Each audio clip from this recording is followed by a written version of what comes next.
नासिर नवा खे अहम ख़बर ॾेई रहिया आहियूं त हुकूमत पारां ईंदड़ हफ़्ते चूंड सुधारा क़ौमी असेंबली में आणण जो फ़ैसिलो कयो आहे। वफ़ाक़ी वज़ीर ख़ुर्शीद शाह चयो आहे त अक्टूबर या नवंबर ताईं आम चूंडूं मुमकिन न आहिनि। जी नासिर नवा खे अपडेट करे रहिया आहियूं। वफ़ाक़ी वज़ीर ख़ुर्शीद शाह चयो आहे त इलेक्शन कमीशन चूंडुनि लाइ 7 महीना घुरिया आहिनि। चूंड सुधारनि खां सवाइ चूंडूं नथियूं थी सघनि। कुझु चूंड सुधारा बजट खां अॻु ऐं कुझु बजट खां पोइ कया वेंदा।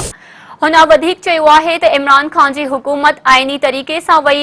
हू हुकूमत ख़िलाफ़ न पर रियासत ख़िलाफ़ तहरीक हलाए रहियो आहे। सेनेट चेयरमैन ख़िलाफ़ बेइतमादी रिथ जो फ़ैसिलो नाहे थियो।